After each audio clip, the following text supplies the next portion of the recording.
Bonjour à toutes et à tous et bienvenue sur le plateau de Décrypter l'Afrique. Vous regardez sur notre chaîne YouTube, sur Vox Africa ou exceptionnellement sur Equinox TV, une nouvelle édition de Décrypter l'Afrique, la quotidienne, une quotidienne que vous pouvez suivre également sur nos pages Facebook et TikTok, dont les liens sont disponibles en description de cette vidéo pour celles et ceux qui nous regardent.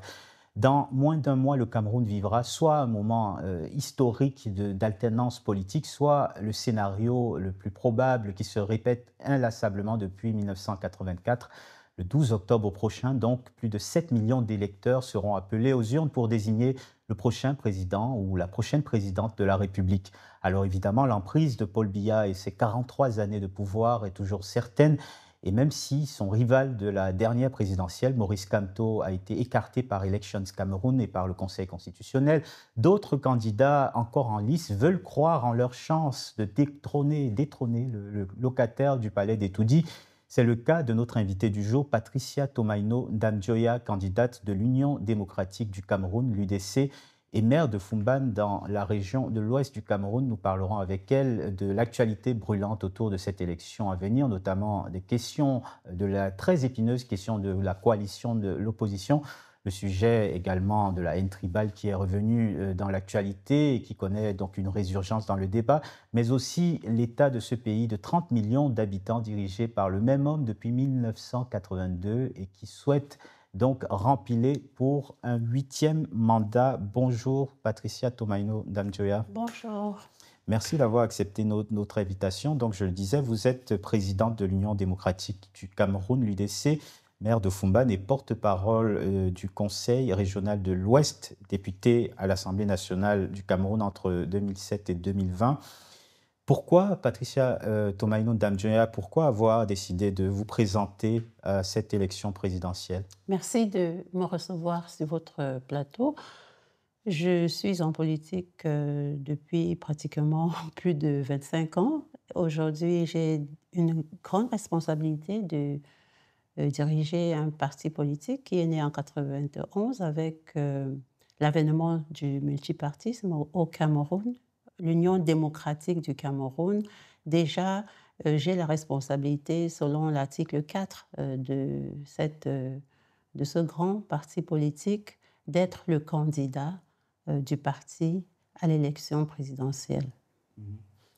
Ce parti qui peut-être est moins connu à l'extérieur, mais qui est, on le rappelle un petit peu pour son historique, a été fondé par votre défunt mari, Amadou Damdjoya. Vous pouvez nous en dire plus? L'Union démocratique du Cameroun a été légalisée le 26 avril 1991, bien que son assemblée constituante ait eu lieu le 4 mars de la même année. Et donc, le père fondateur est le docteur Adamou Damdjoya, avec plusieurs autres Camerounais qui se sont retrouvés pour poser les bases idéologiques et philosophiques en mettant l'être humain au centre de toutes les préoccupations pour viser l'état de droit, la République, la chose publique. Vous savez, un parti politique se constitue pour conquérir le pouvoir et pour gérer. Et donc, ce qui peut caractériser ce parti politique dans le paysage camerounais, c'est que depuis 1991, il a participé à presque toutes les élections législatives, présidentielles, à l'exception de l'élection législative de 92, parce que avec d'autres partis politiques, il était question de boycotter les élections, mais on s'est rendu compte que l'Union démocratique du Cameroun, avec très peu de partis, avait observé le mot d'ordre et donc n'a pas pu se présenter et ne s'est pas présenté pour respecter le mot d'ordre en 92. Et donc, il y a eu aussi le cas de boycott des élections présidentielles de 97, parce que c'était aussi un boycott organisé. L'Union démocratique du Cameroun respecte l'éthique et la parole donnée. Et donc, quand il travaille dans le cadre de la mutualisation des forces, il faut savoir compter sur lui pour ne pas, après, faire autre chose. Donc, nous sommes constamment à l'Assemblée nationale depuis 1997 et sans discontinuité. Nous sommes constants, nous avons une vision constante et nous gérons les mairies depuis les premières élections municipales en 1996 sans discontinuité. Aujourd'hui, nous sommes le seul parti politique de l'opposition à être entré au conseil régional parce que, comme vous le savez, avec la trop grande majorité du parti au pouvoir au sein des municipalités, et comme le scrutin pour les conseillers régionaux sont un scrutin par des grands électeurs, malheureusement, c'est le RDPC qui contrôle presque toutes les régions, sinon avec une exception d'un autre parti politique, mais qui est de la majorité présidentielle. Donc, qu'est-ce que l'Union démocratique a dans son projet de société depuis ces années-là? C'est une responsabilisation de l'éthique républicaine, mettre sur pied des institutions qui fonctionnent, un pouvoir exécutif, un pouvoir législatif, un pouvoir judiciaire qui sont indépendants et qui se contrôlent, permettre aux Camerounais d'être heureux et vertueux, comme nous le disons, parce que la politique à l'Union démocratique du Cameroun est là pour gérer la cité et permettre aux citoyens, déjà au pays, d'être un pays prospère et uni, et aux citoyens d'être épanouis. Nous disons toujours que le meilleur gouvernement est celui-là qui crée les conditions socio-politiques, culturelles, et en les entretenant par rapport aux mutations, le gouvernement qui permet l'épanouissement de chacun pour la construction nationale et le gouvernement qui permet le partage des richesses nationales de façon éthique à tous les Camerounais. Alors, vous faites partie des rares opposants qui, assez tôt, durant ce scrutin, ou du moins durant cette période électorale, ont vanté ou du moins poussé pour une coalition. Il y a quelques semaines, vous aviez été à l'initiative d'une concertation avec d'autres personnalités de l'opposition comme Ateki Seta Caxton ou Akeremouna, Serge Espoir Matomba, dans le but de désigner un candidat unique de l'opposition, ce qu'on a appelé le groupe de Fumban.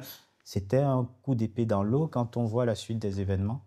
Ce que je dois d'abord bien fixer ici, parce que tout à l'heure vous aviez dit que le parti politique était dirigé par mon époux. J'ai été en 2021 à l'occasion, oui, mais il faut que vos téléspectateurs comprennent bien que ça n'a pas du tout été une succession. J'ai été en 2021 à l'occasion de la convention que nous tenons chaque 5 ans, élus par tous les militants et les sympathisants de l'Union démocratique du Cameroun, après avoir assuré la période transitoire, après le rappel à Dieu de notre président national pour l'éternité, comme nous l'appelons maintenant, l'un des pères fondateurs. Avant de prendre cette place, j'ai rappelé exprès votre parcours politique pour évidemment. Donc c'est très important. C'est évidemment. Et maintenant, oui. Sur la coalition, la question de la coalition. C'est pas en fait la coalition parce que, comme vous pouvez le savoir après la lecture de l'histoire de l'évolution des partis politiques depuis le multipartisme au Cameroun, en 91, il y a eu la tripartite, qui est une instance très importante, puisque va fonder les institutions par rapport au fait qu'on était à une période très, très importante de volonté de changement de la forme de l'État, de la façon d'être le mieux unis. Et donc, jusqu'à 2025, nous pensons que les Camerounais, malheureusement, n'ont jamais pu avoir les dirigeants qu'ils ont voulu. Pourquoi? Parce que je vous ai parlé à dessein du boycott de 92. En 92, sont rentrés à l'Assemblée nationale en grande majorité les opposants parce que le peuple camerounais voulait vraiment le changement déjà à cette année. Illustré par la percée de John Frondi, notamment durant la Exactement. présidentielle. John Frondi, comme qui était le président national du SDF, comme dont le SDF, comme l'Union démocratique du Cameroun, avait boycotté les élections en 92. N'empêche que, comme les Camerounais voulaient le changement, ils ont donné leur voix à tous les autres partis politiques qui étaient d'obédience de l'opposition. Parce qu'il est un fait, c'est que après les élections législatives, il y a eu les élections présidentielles. Et vous avez vu tout aussi la confiance des Camerounais à l'opposition qui était portée en 92 par le SDF, M. John Frondi. Malheureusement, cela n'a pas marché parce qu'il y avait déjà une coordination. On est passé avant la coordination à un directoire et après la coordination en 2004. Vous avez suivi, il y avait un plan pendant 2 ans de coalition pour la réconciliation et la reconstruction nationale, des éminentes personnalités comme le docteur Adamunda Mjoya, qui avait d'ailleurs été celui-là en qui l'équipe avait porté l'espoir d'être à la tête de l'équipe avec un plan d'action. Ils ont parcouru le Cameroun pendant 2 ans et les Camerounais étaient fiers. Le jour où le candidat de cette coalition avait avait reçu l'onction de ceux qui étaient en charge de la désignation. Il y a eu volte-face du président du SDF. Et donc, nous, cette année, pendant ces présidentielles, on ne parle pas de coalition, on ne parle pas de candidat unique.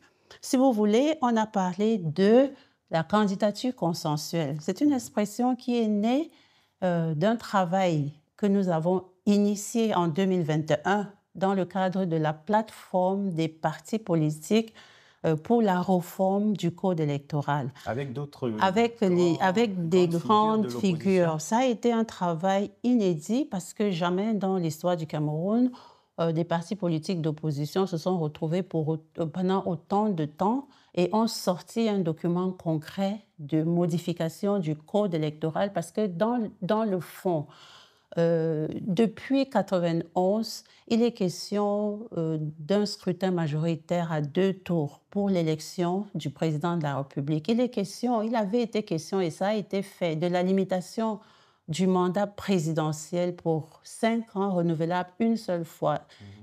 La tripartite l'avait adopté, comme la tripartite avait adopté la décentralisation. Mais vous vous souvenez sans doute qu'il y a eu une espèce de coup d'État vis-à-vis du peuple camerounais parce que nous considérons que tout ce qui a été pris comme résolution à la tripartite était ce qu'il fallait ne jamais toucher dans la Constitution. Vous vous souvenez, en 1991, il y a eu que 8 régions du Cameroun étaient en crise. Aujourd'hui, il y a 2 régions, on parle de 2 régions en crise et vous comprenez que ça ne va déjà pas, mais à cette époque, c'était vraiment les villes mortes, tout était arrêté dans 8 régions. Et donc, ce qu'on avait convenu à la tripartite, c'était ce qu'il fallait respecter. Le pouvoir a toujours tout fait pour déstabiliser les tentatives de l'opposition de faire face au fait que pendant les élections, parce qu'on n'a pas un code électoral qui permette le vote libre, transparent, parce que c'est de cela qu'il s'agit. Le code électoral, selon les instruments juridiques internationaux, doit être adopté de façon consensuelle et participative par les acteurs du jeu électoral, les forces politiques en place, puisque c'est clair que quand il y a des élections qui sont contestées, on risque après la violence dans le pays et c'est très dangereux d'en arriver là. Donc, le problème au Cameroun, c'est le code. Maintenant, quand on essaye de mettre les opposants dans une espèce de camisole forcée, comme je puis dire, et que ces opposants acceptent quand même en sachant que c'est très difficile d'y arriver, alors il faut se demander finalement si c'est toujours du côté de ses opposants à dire qu'ils n'arrivent pas à se retrouver, ou alors quand même les médias, vous vous Mais, tournez du côté de ce régime-là qui mais juste, viole les lois dans, internationales pendant des années. alors Nous, on a travaillé le dans un code, on nous contexte. a refusé même de présenter ce code-là. Nous n'avons pas vu un tollé de médias décrier le fait que 3 ans avant l'organisation de ces élections, de façon républicaine, nous tous nous nous sommes réunis, nous avons fait un travail extraordinaire et aujourd'hui, vous présentez à votre introduction, est-ce qu'on va toujours assister à ce qui s'est passé depuis 82, mais depuis 82, le code électoral, le code médiatique, depuis 82, on a un problème de respect des droits fondamentaux dans notre pays. C'est exactement pour ça que nous vous invitons, Patricia Tomano Ndamjoya, pour justement évoquer ce qui coince. Vous parlez du code électoral, on peut parler du fichier électoral également. Plusieurs opposants ont Oui. dénoncé le fait que des candidats fictifs soient répertoriés sur ce fichier électoral. Est-ce que cette élection n'est pas justement une espèce de mise en scène qui est jouée d'avance? Je suis élue, vous l'avez dit tout à l'heure, je suis maire dans une ville, maire d'une ville du Cameroun, Foumbane, c'est la capitale culturelle du Cameroun. Je suis élue conseillère régionale. C'est la première fois on a organisé des élections au conseil régional, bien que la région figure dans la Constitution depuis 1996. En même temps, j'ai été élue députée à l'Assemblée nationale. J'ai dû démissionner après la validation de mon mandat pour rester maire. Mais maintenant, c'est dire que si je suis élue, et je sais, et je dois le dire ici, c'est vraiment très difficile d'y arriver.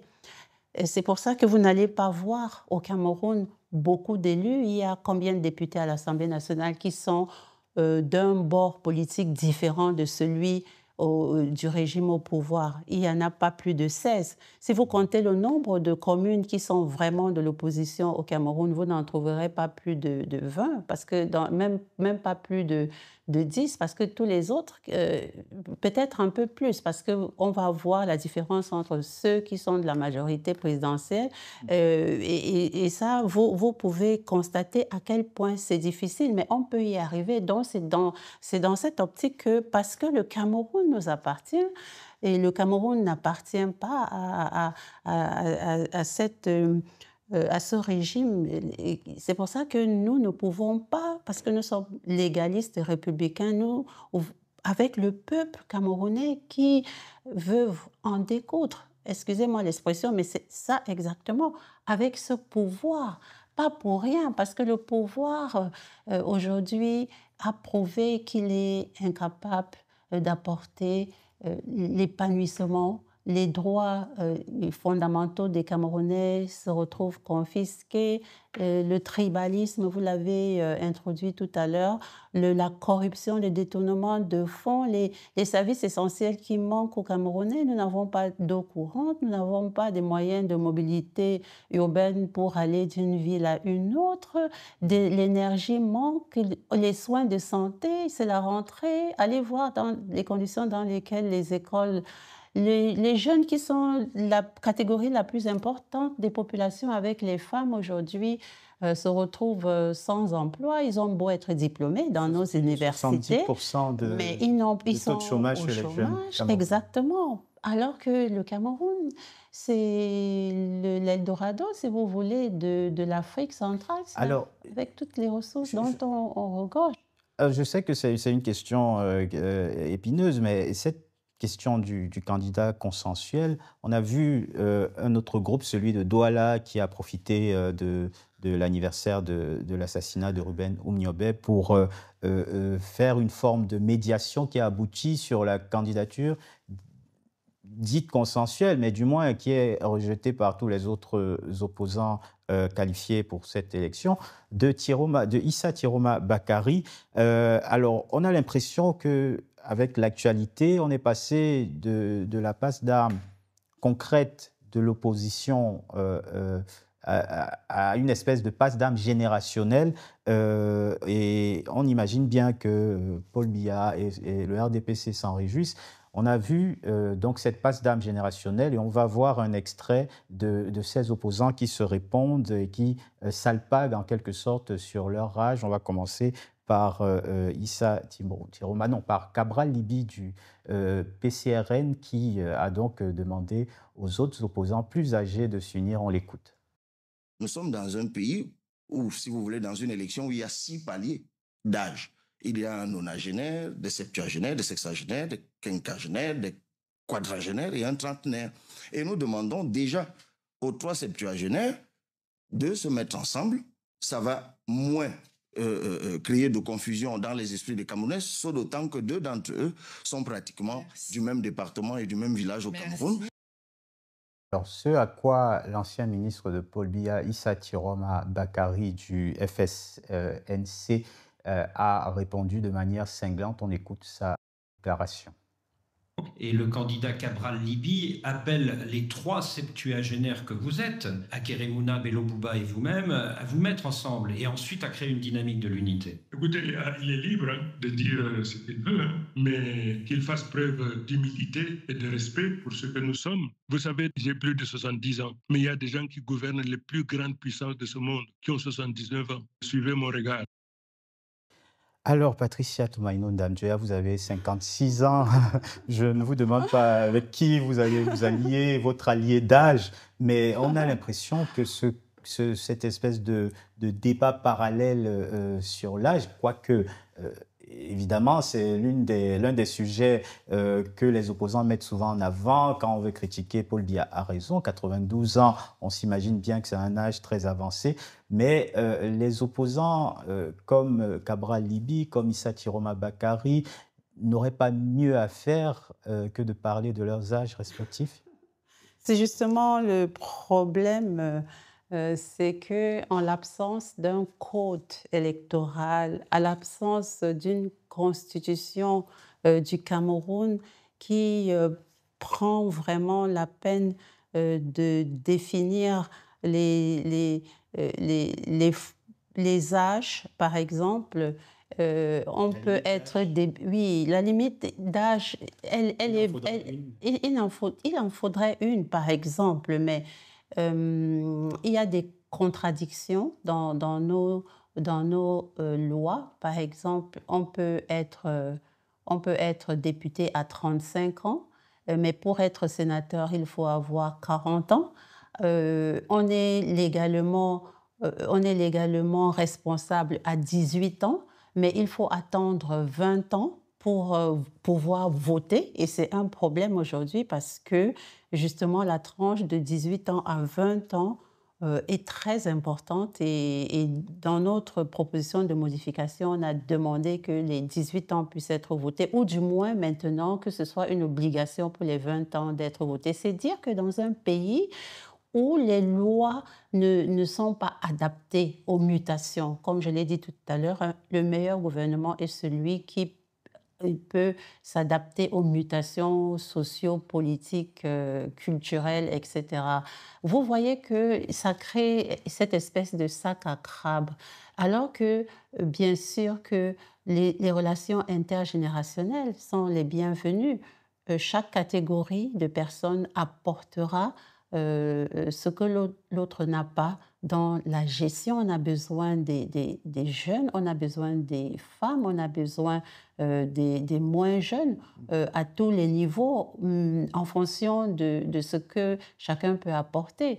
Et ce n'est pas que les fonctions électives qu'il faille avancer un pays. On peut avoir 92 ans et peut-être avoir d'autres fonctions qui peuvent faire avancer le pays que les fonctions. Le problème, c'est que si on a 92 ans et qu'on ne peut pas descendre dans les villes du Cameroun, dans les localités du Cameroun, on ne peut pas s'exprimer parce qu'on a des difficultés de se déplacer, là, ça devient un problème. C'est pour ça qu'il faut une réglementation en fonction des responsabilités. Et c'est tellement basique.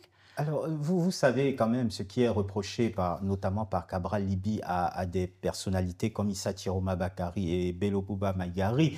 Ce sont des anciens caciques du système RDPC, 30 ans pour l'un en tant que ministre, et Bello Bouba Maïgari était un proche du pouvoir pendant plus de 30 ans, pendant plusieurs décennies. Issa Tiroma, qui est encore il y a quelques années, quelques mois même, était l'une des voix de ce régime. Quel crédit peut-on donner à ces personnalités politiques? Oui, la loi leur permet de se présenter aux élections présidentielles, donc c'est leur droit. Maintenant, ça sera à chaque Camerounais, puisque le vote, c'est un vote au scrutin universel direct. Chaque Camerounais, les 30 millions de Camerounais que vous avez évoqués tout à l'heure, même comme on ne sait pas, étant donné que ça fait plus de 20 ans qu'on n'a pas de recensement, alors chacun verra. Vous savez, nous avons fait le tour du Cameroun, et d'ailleurs, je suis ici par rapport à une mini-tournée européenne. Nous avons rencontré la diaspora camerounaise, que ce soit à l'intérieur du pays ou à l'extérieur.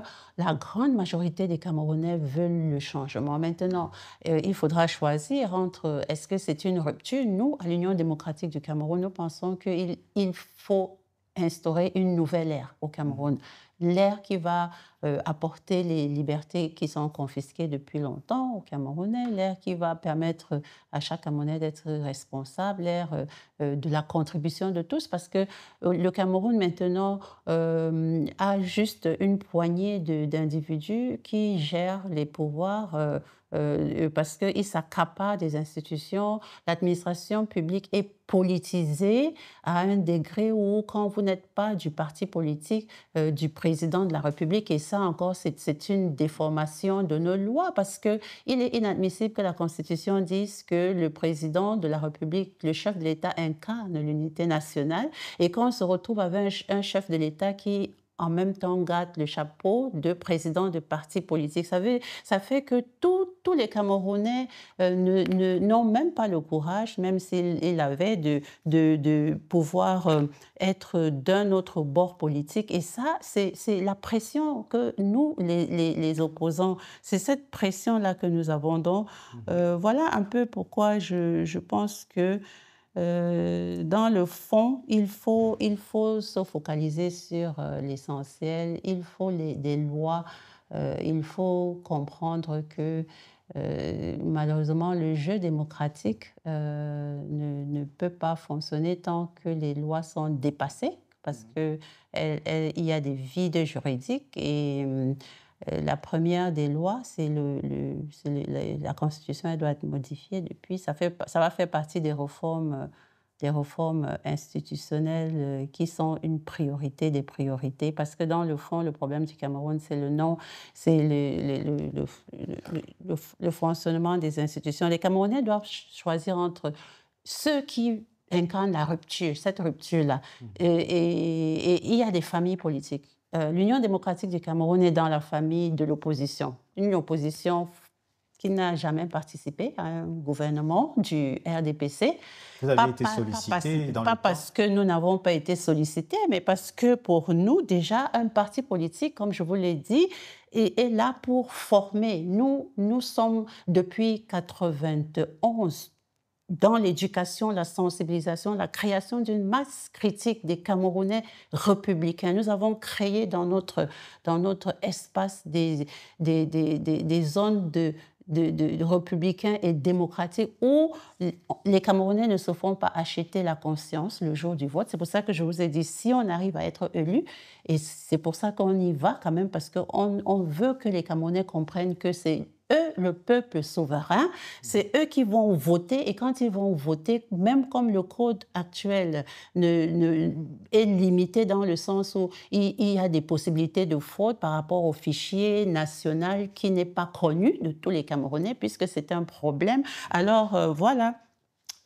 C'est pour ça que nous disons que l'opposition, les Camerounais, s'ils veulent la rupture, ils doivent choisir entre les opposants et ceux qui veulent la rupture et d'autres à leur risque et péril. S'ils veulent une continuité ou alors un changement qui peut s'apparenter à ce qu'on peut avoir au bout du rouleau, c'est-à-dire se réinstaller dans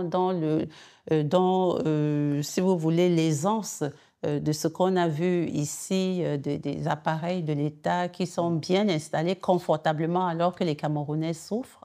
Les Camerounais doivent choisir. Justement, je sais que c'est une question compliquée, mais quel bilan on peut faire, puisqu'on ne l'entend pas beaucoup malheureusement, Paul Biya, quel bilan peut-on faire de ces 43 ans de pouvoir? Vous avez commencé à esquisser un petit peu le... Paul Biya était un candidat, monsieur. Vous devez l'inviter sur votre plateau pour qu'il vous donne son bilan. Bien. Vous devez le faire. C'est exactement ce que vous devez comprendre. Et je ne sais pas à moi de donner le bilan du RDPC, mais moi, ce que je constate... Vous savez que le président de la République camerounaise ne communique quasiment jamais avec les journalistes. Au Cameroun, déjà, il y a une chape de plomb autour de sa simple communication. Est-ce que vous communiquez assez sur ce fait-là qui est inédit et que c'est incompréhensible de se présenter à la magistrature suprême après 43 ans de pouvoir sans partage, je dis bien sans partage, parce que ceux des opposants qui se sont retrouvés dans son régime, comme vous le disiez tout à l'heure, ont complètement mis sous le paillasson leur projet politique, parce qu'on peut supposer que si on rentre dans un gouvernement, on doit apporter sa personnalité, mais ça n'a jamais été le cas. Et donc, vous comprenez qu'il faut une véritable rupture, et j'insiste là-dessus. Mais je ne veux pas vous parler du bilan. Le bilan est catastrophique. Je vous ai dit, la xénophobie aujourd'hui est exacerbée. La guerre du Nord-Ouest et du Sud-Ouest, quand M. Paul Biya arrivait au pouvoir, le Cameroun était un pays unitaire dans l'intégrité du territoire. Qu'est-ce que le président de la République a la responsabilité pendant sa mission? C'est d'assurer l'unité nationale, le fonctionnement des institutions, l'arbitrage. Voyez-vous, quand un Camerounais a un problème avec les institutions de l'État, il n'y a même pas de médiateur, ce qui est basique pour la défense des droits civiques. Alors, la justice est sous la coupe de l'exécutif. Le Parlement ploie sous les 100% des lois adoptées à l'Assemblée nationale sont des lois d'origine du président de la République. Il ne nous reste plus beaucoup de temps pour cet entretien. Qu'il y ait... Alors, l'un des symboles peut-être de cet effritement total de l'État, c'est aussi les frasques. Vous avez vu certainement ces derniers jours les frasques de Brenda Biya, la fille du président de la République, qu'on a vu dans des vidéos s'illustrer par une espèce de désinvolture avec des billets de banque, ce qui a pu choquer de nombreux commentateurs. Brenda Biya qui s'est exprimée à la suite de cette vidéo que vous pouvez voir à l'écran, qui s'est exprimée et qui appelle apparemment, donc si on s'en tient à cette vidéo qui a été publiée sur les réseaux sociaux, à voter contre son père et qui dit qu'elle votera contre Paul Biya. On écoute. Donc pour la campagne, Vous voulez vraiment savoir qui je vais voter? Je ne voterai pas Paul Biya. Et si j'ai un jour fait du mal ou été une mauvaise personne envers les Camerounais ou envers qui que ce soit, j'en suis désolée. Et je suis vraiment désolée que c'est ma chair, mon sang, ou la personne qui est censée mon père, qui fait souffrir toute une nation depuis des années. Malheureusement, il fait aussi souffrir les membres de sa famille. Malheureusement, moi aujourd'hui, je n'ai plus de famille. Vous voulez tant que je meure, vous voulez tant que j'overdose. Ne m'appelez plus, je ne prendrai plus un soin de vous. Pas un centime. Et dès que je peux, je prends mes clics et mes claques et je déménage. Et je ne posterai plus sur les réseaux parce que je dois me reconstruire. En gros, les gens, c'est mes parents qui veulent que je meure d'une overdose. C'est mes parents qui veulent ma mort. Ne votez pas Paul Biya, pas par rapport à moi, mais parce qu'il a fait souffrir assez de gens. C'est tout. J'espère vraiment qu'il y aura un autre président et je ne retirerai pas cette vidéo. Patricia Toumaillon-Damdja, vous avez dû voir cette vidéo circuler, comme de nombreuses autres publications de Brenda Biya qui souvent montrent un peu son style de vie luxueux ou dispendieux, qui peut choquer aussi par sa façon de s'exposer sur les réseaux sociaux. Qu'avez-vous pensé de cette dernière sortie? Je dois vous dire qu'à l'Union démocratique du Cameroun, la politique sans éthique est vidée de son contenu. Il faut la morale en politique. C'est la raison pour laquelle, pour nous, je le redis, nous basons nos actes dans le respect des valeurs éthiques, morales. Et donc, je serais de votre ligne, de votre rédaction que je ne publierai jamais ce genre d'image parce que, en tant que mère, en tant qu'une femme déjà, je trouve que la vie privée doit être respectée. Et aussi, je voudrais que... C'est du contenu public sur les réseaux sociaux. Oui, mais vous savez, dans les réseaux sociaux, on peut trouver tout. Bien sûr, mais c'est la fille du président de la République qui accuse son père d'avoir détruit la vie des Camerounais. En tant que maman, en tant qu'une femme, je peux imaginer comment ça peut être difficile pour moi de voir la vie privée de mon enfant être étalée de cette façon-là, parce que c'est une vie privée. On n'en a rien à faire avec la vie privée. J'aurais bien voulu que vous puissiez passer les images de la réalité, peut-être dans le nord-ouest et le sud-ouest des tueries, de ce que nos soldats, ceux qui sont engagés par l'État, nos enfants que nous perdons tous les jours dans cette guerre, parce que c'est une guerre fratricide. J'aurais bien voulu que vous puissiez montrer au public ce que ça représente pour nous les Camerounais, cet effort de guerre. Et j'aurais bien voulu que vous montriez la route qui va de Fumban à Malanton, par exemple, comment nous sommes enclavés, comment les populations n'ont pas d'eau, la vie décente, la qualité de logement au Cameroun. Ça aurait été mieux pour montrer ce que le régime Biya fait. Le bilan, mais c'est de cette question qu'il s'agissait juste avant, c'est le bilan de ce régime, c'est l'état de ce pays. Du paparazzi, excusez-moi. Vous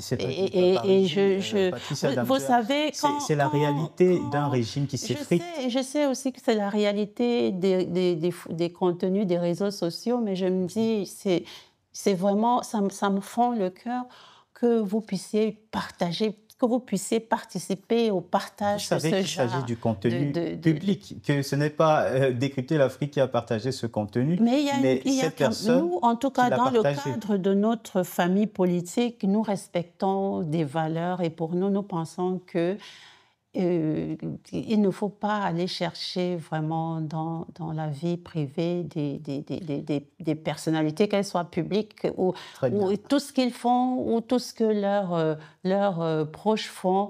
Ce n'est pas ça le problème. Le problème, c'est de les retrouver dans le bilan public, dans la gestion publique.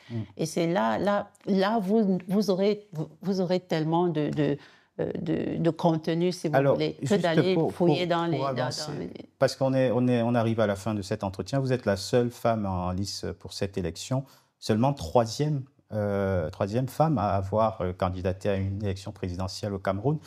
Que représente pour vous cette responsabilité vis-à-vis des femmes camerounaises, mais aussi de la place de la femme dans la politique camerounaise, qu'on sait être quand même assez accaparée par les hommes? Oui, heureusement que vous le savez.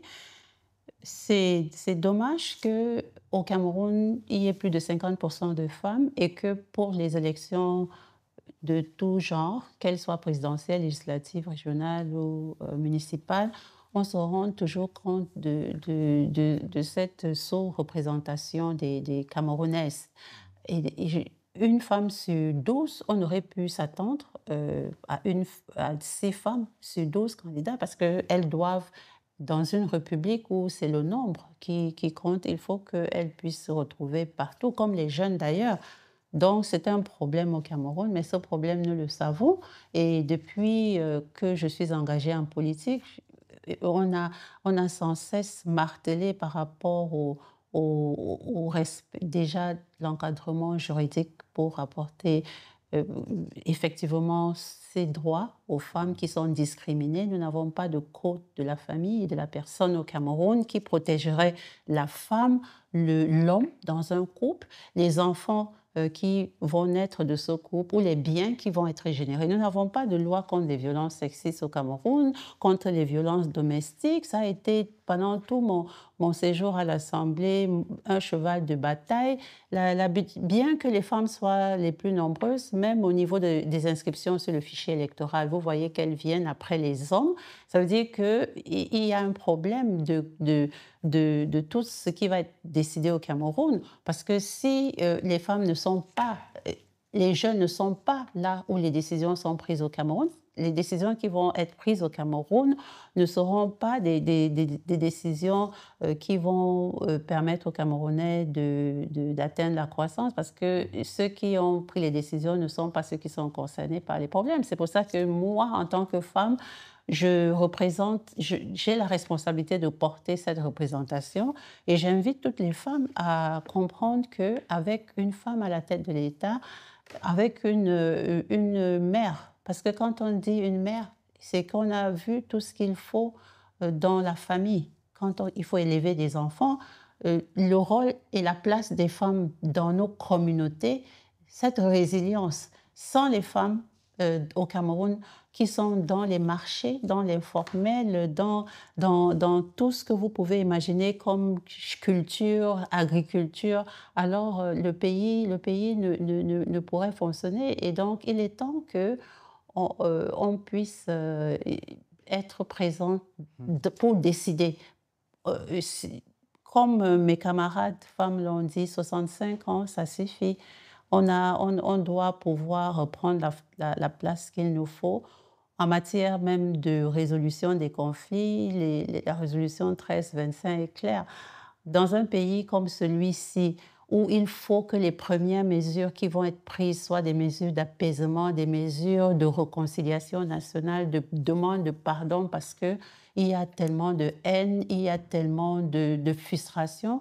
Je pense que les femmes, elles savent mieux s'y prendre que l'ego des hommes. Ça, c'est démontré. Merci. Donc, il faut absolument que les Camerounais le comprennent avec nous et qu'au lendemain du 12 octobre, que ce soit une femme qui vienne pour recoudre notre pays. Merci Patricia Tomaino Danjoya d'avoir accepté notre invitation, candidate donc à cette élection du 12 octobre, et bonne chance à vous pour la suite et pour cette élection, cette échéance électorale. Merci à vous de nous avoir regardés et rendez-vous prochainement pour d'autres décryptages de l'actualité africaine.